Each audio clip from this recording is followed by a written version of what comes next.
What have we got up now, Wings? 241 section, sir. 2 Corsairs. Let me know their position. Aye, aye, sir. Commander flying, FDO. FDO, Commander flying. When is 241 due back, and where are they? They're red 45 at Angel's 4, sir. Tell them to return to base and pancake. Aye, aye, sir. Hello 241, this is Strong Arm. Return to base and pancake. Over. Hello, Strong Arm. 241. Concur. Out. Peace Squadron, stand by to receive 2 Corsairs. Deck control, close up.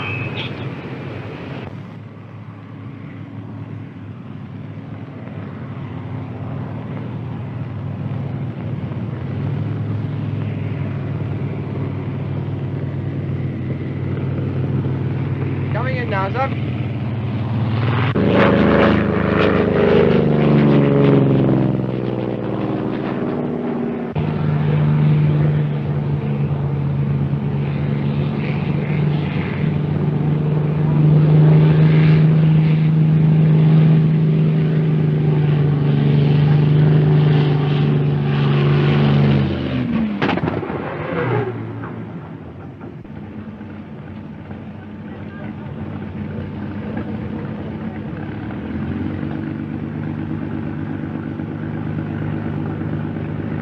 This escort carrier is at sea to enable her pilots to work up to operational efficiency. Among the pilots is one Sub-Lieutenant Wilson. Here he is coming in now. We'll introduce you to him.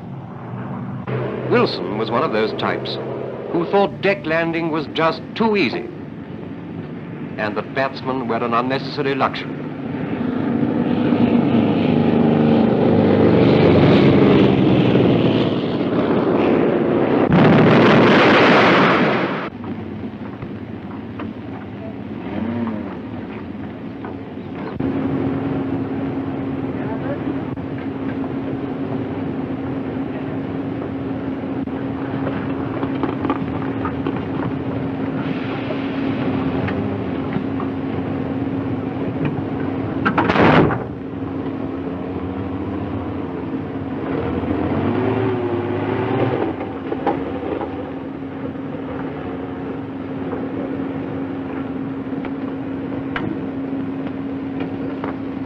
Ignore my signal, sir. Gave a wave off and that's the result.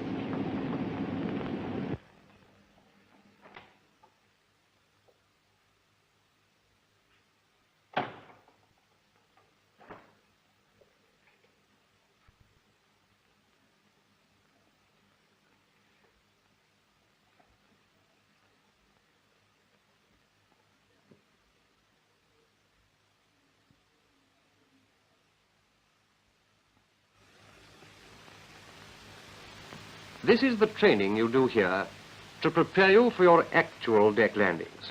Deck landing is not difficult or dangerous. It's purely a matter of rehearsal, concentration, and perfect drill. Before saying anything about the practice and practicing of deck landing, I'm going to talk about the theory of it. Wilson seems to regard this as a suitable occasion to sleep. Me, sir? No, sir. Whatever Wilson thinks, you are all urged to look upon the theory with a great deal of care. You all know why an aircraft stalls under certain conditions and what happens when it does. And you know that in your normal landing approaches, you maintain a comfortable margin of speed above the stalling point.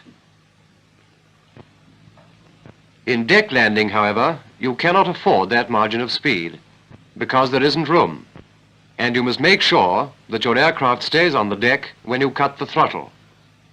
You must eliminate any float by using the precautionary landing technique which you have already been taught. Landing on the deck and staying on it demands more accuracy and steadiness than a normal landing. Develop those qualities and the one of landing your aircraft under the orders of the Deck Landing Control Officer, or DLCO. The essence of the business is, therefore, to bring your aircraft in at the correct speed and in the correct attitude, and also to obey the DLCO's signals. Damned if I'm going to play second fiddle to any batsman. Might find yourself playing a harp if you don't. So much for the broad principles, which we will now consider in more detail. Here is an aircraft in normal flight. Avoiding technicalities, its horizontal line of advance corresponds roughly to the longitudinal axis of the fuselage. If the aircraft reduces speed towards the stalling point, its effective lift is reduced proportionately, causing the aircraft to sink. The rate of descent can be controlled by throttle adjustment, and this control of rate of sink by throttle in response to the bats is the basis of deck landing technique. During this descent, it's vital for the pilot to trim his aircraft in order to obtain and maintain a three-point attitude for landing on the deck. You'll get an opportunity for trying this out when you do your slow flying before starting addles.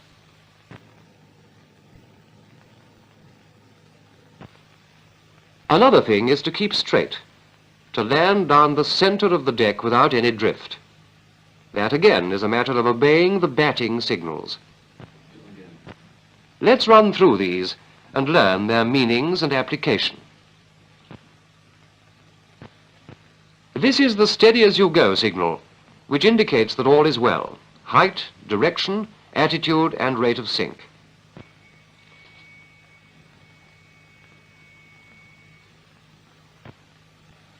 This is get up, go higher, or decrease your rate of descent, which means that you must increase throttle in order to gain bearing on the deck.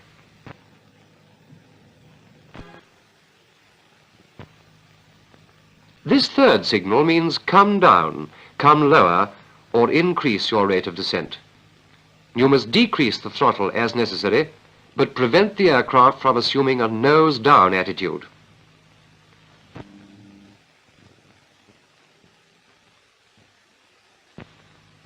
This is the first of two directional signals and means come to port. You'd receive this signal if you were off-center to starboard. The signal would be given by a large movement of the bats and would be maintained until you'd started to bring your aircraft onto the center line by the use of a combination of rudder and ailerons. This signal will also be given sharply by a flick of the bats if you're approaching with starboard wing down.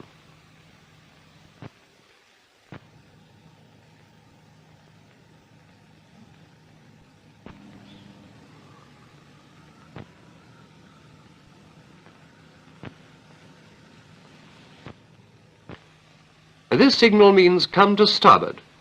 It would mean that you were off-center to port, and you would answer by using aileron and rudder together to bring your aircraft onto the center line. You will also be given this signal with a flick as an instruction to lift your port wing.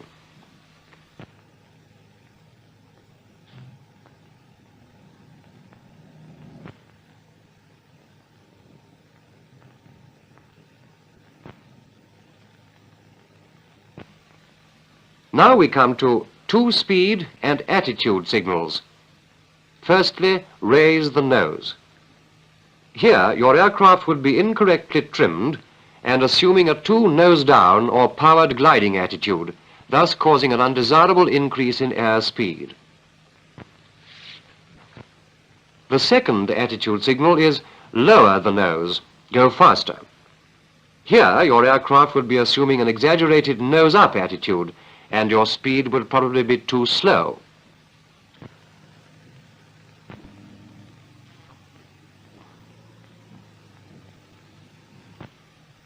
Here is the wave off, which would indicate that the deck wasn't clear, that the approach was unsafe, or that the pilot was not obeying the DLCO signals.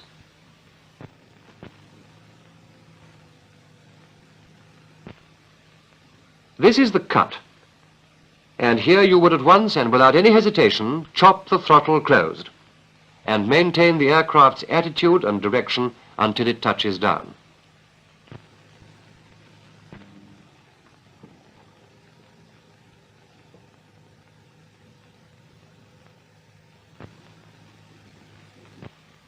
A similar signal called the high cut is used during your adult training only, but its implication is just as emphatic as the ordinary one.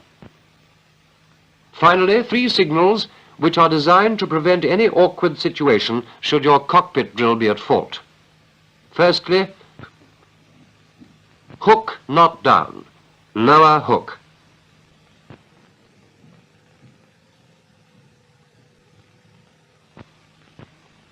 Secondly, undercarriage not down, lower undercarriage.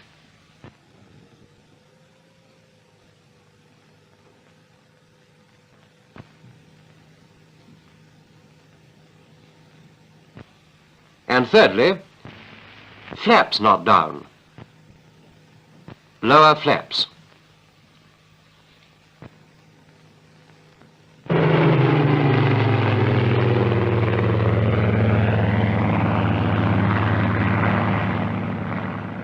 The pupils now have an opportunity of slow flying their aircraft under actual carrier deck landing conditions. This is in order to get the feel of the aircraft, with hook, wheels and flaps down.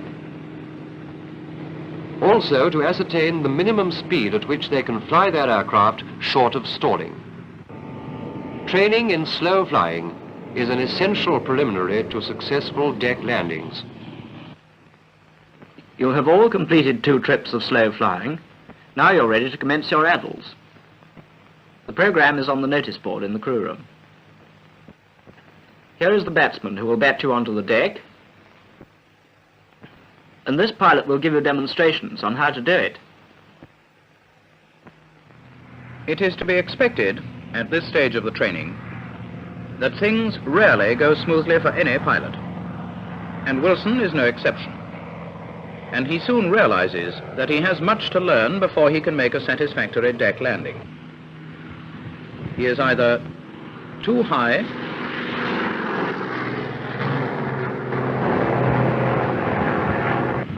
too low,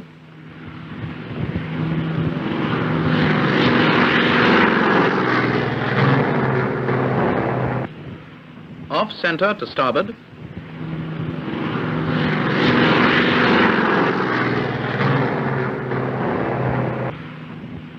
off center to port,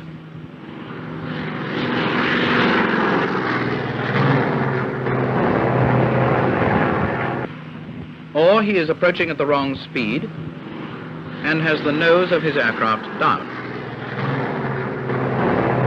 Or, as in this case, his aircraft is nose up and too slow. At last, he's abae.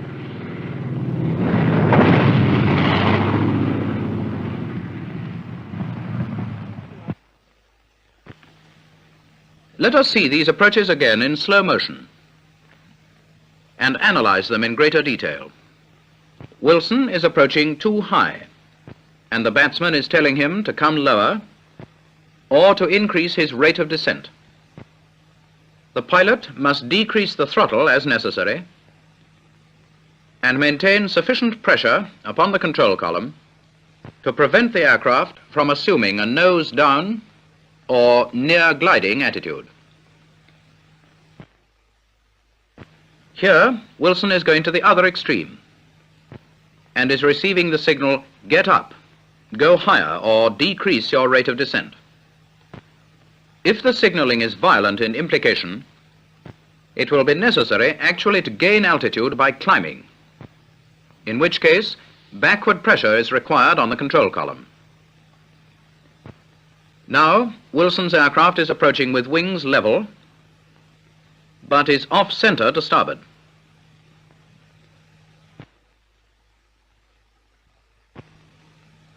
And here, his aircraft is assuming a too nose-down or powered gliding attitude.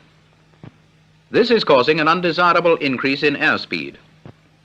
He must raise the nose to adjust the attitude and to decrease airspeed, but the throttle must be adjusted to maintain a steady rate of descent.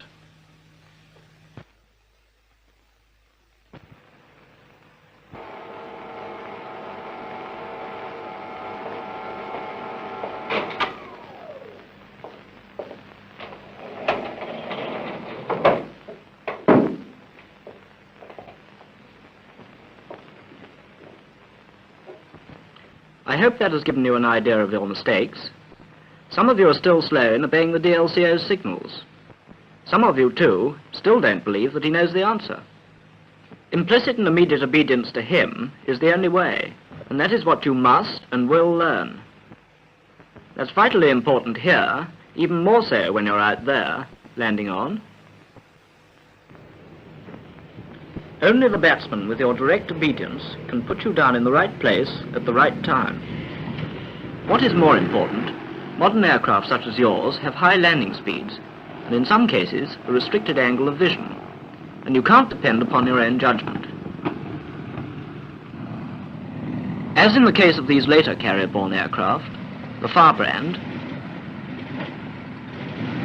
and the Mosquito, all-up weights and speeds of deck-landing aircraft are constantly increasing.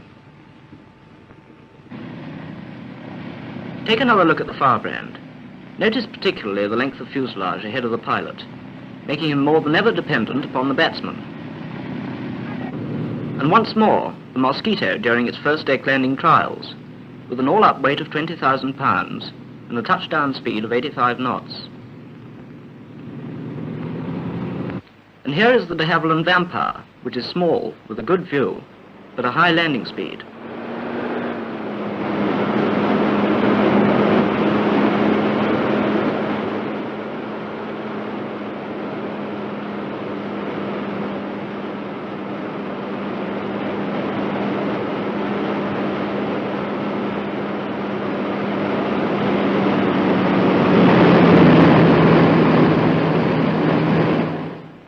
It needs no imagination to realize that if we are to operate successfully with types such as these, complete confidence between pilot and batsman is essential.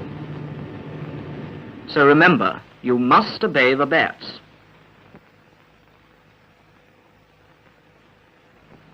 And now is the time to develop the habit of obeying him.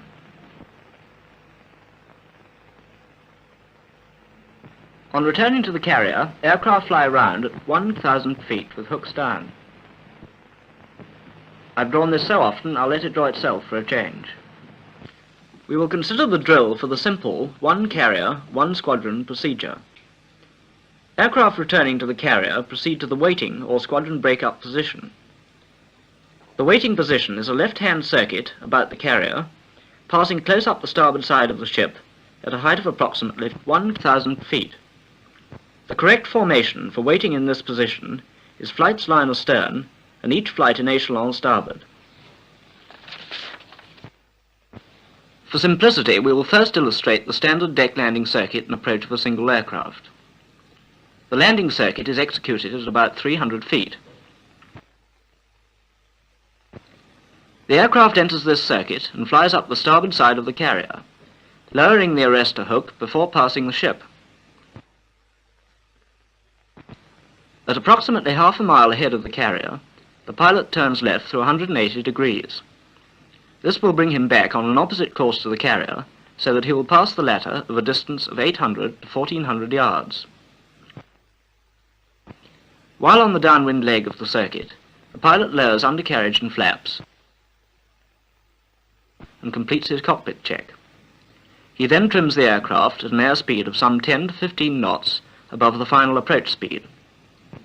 When about level with the DLCO's position, the pilot turns in towards the carrier to complete the final part of the circuit.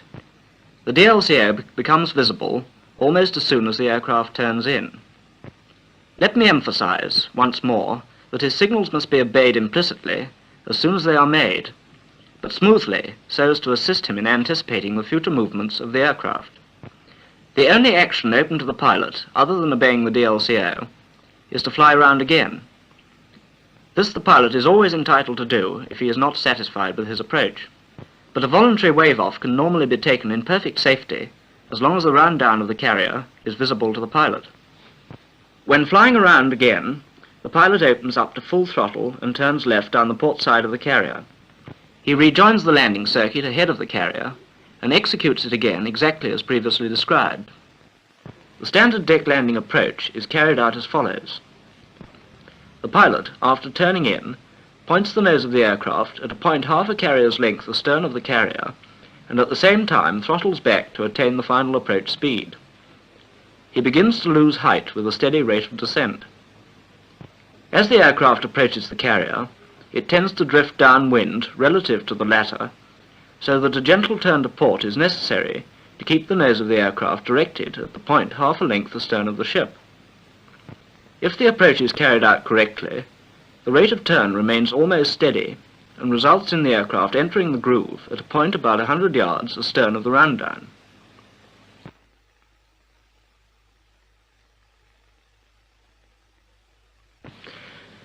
We can now consider a single flight of aircraft in the waiting position.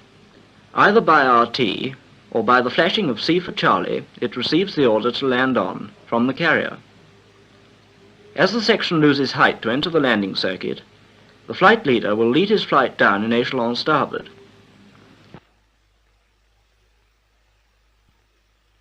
It enters the circuit at 300 feet and flies close up the starboard side of the carrier in the same direction as the ship. On this leg, all aircraft in the flight adjust speed to slow cruising and lower their arrestor hooks before passing the carrier. The flight continues on the course of the carrier until at least half a mile ahead, when the leader executes a turn to the left. Each aircraft of the section in turn continues for 15 seconds on the same course as the carrier before turning left to enter the downwind leg of the circuit. All these turns are executed at about rate 2 through 180 degrees. This 15 seconds gap spaces the aircraft at 30-second intervals on the downwind leg. It is on this leg that each pilot lowers undercarriage and flaps, then completes his cockpit check.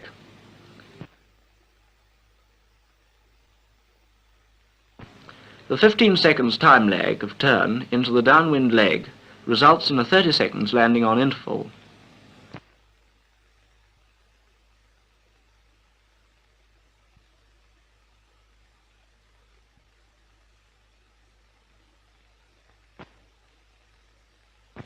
Flights of a squadron are led down into the landing circuit from the waiting or squadron break-up position without further orders, each flight leader judging the time so that the steady landing on interval is maintained.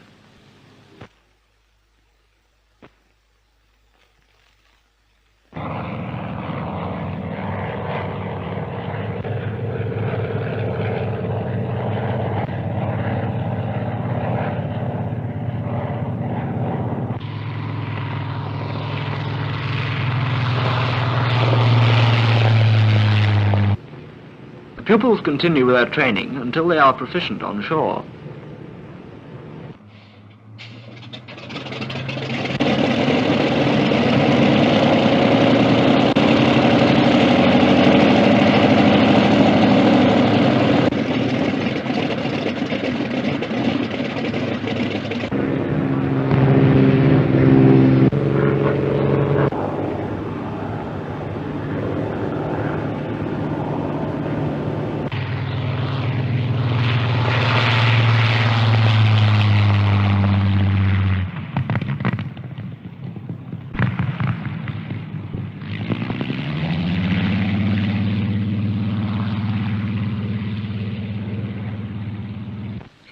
Well, now you've done your adult training, you'll shortly be leaving to apply this training to your first deck landings.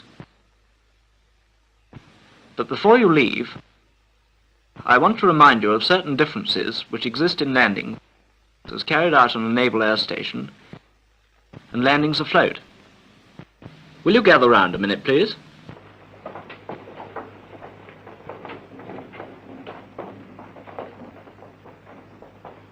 This is a model carrier, which incorporates practically all the features with which you are likely to meet.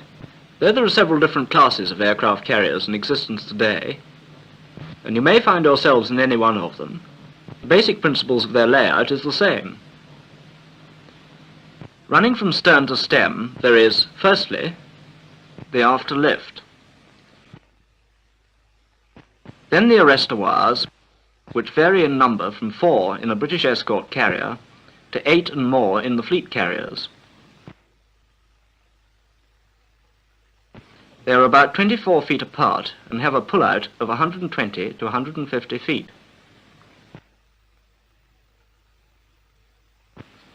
Next, 2 or 3 safety barriers, which are hydraulically raised or lowered as required, and are adjustable up to 7 feet.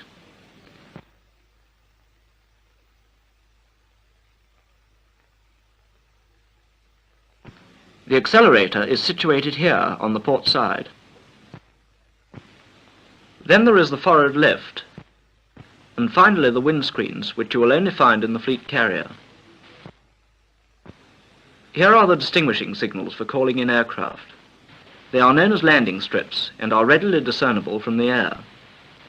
Those in general use are 1 strip for single-seater fighters, 2 strips for 2-seater fighters, 3 strips for TBR aircraft, 4 strips for dive bombers,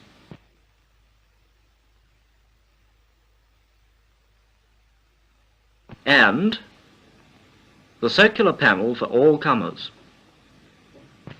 Should these strips be covered up when landing on, all aircraft return to the waiting position. Finally, there is the island. Avoid this at all costs.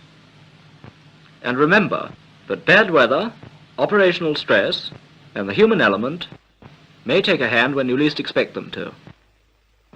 Provided you're sufficiently rehearsed and you carry out your drill as you've been taught here, deck landing is not difficult or dangerous.